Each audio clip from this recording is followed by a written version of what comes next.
Bonjour à tous, ici Amélie. Merci d'être sur ma chaîne dédiée à l'économie domestique et à la propreté.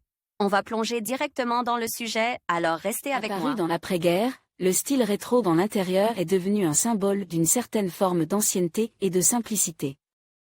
Dans le peuple, le mot « rétro » appelait tout ce qui était vieux, sans intérêt. Ce style est souvent confondu avec le vintage. Ils sont vraiment similaires à certains égards, mais il y a aussi des différences significatives. Dans le domaine de l'intérieur, le style rétro est apparu dans les années 60 du siècle dernier et a permis à de nombreux designers de s'épanouir. Le plus important dans le rétro, ce sont les couleurs vives et leurs combinaisons compétentes dans une même pièce. Pour qu'il n'y ait ni trop, ni trop peu. Ce style implique vraiment l'utilisation de choses un peu dépassées, par exemple les années 30, 40. Il existe également une nouvelle tendance qui consiste à utiliser des objets légèrement vieillis. Cependant, comment faire pour que le rétro devienne le lieu du repos et de la détente? Pour ce faire, vous devrez tenir compte de plusieurs caractéristiques importantes. Caractéristiques du style rétro dans l'intérieur. L'une des positions les plus importantes du style rétro est la phrase suivante, « Le nouveau et l'ancien bien oublié ».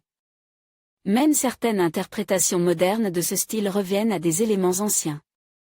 Voire aussi mis à la mode sous le grand général français conquérant Napoléon Bonaparte, symbolisant le luxe.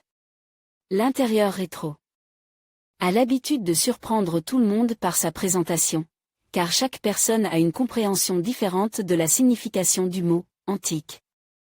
Ce style doit avoir du piquant, et surtout cette curiosité à soumettre pour qu'elle devienne l'atout principal de l'intérieur de elle.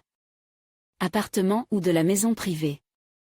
Peut-être une solution tout à fait hors norme, la sélection de meubles modernes pour les murs, le sol et le plafond, décorés dans le style des années 60.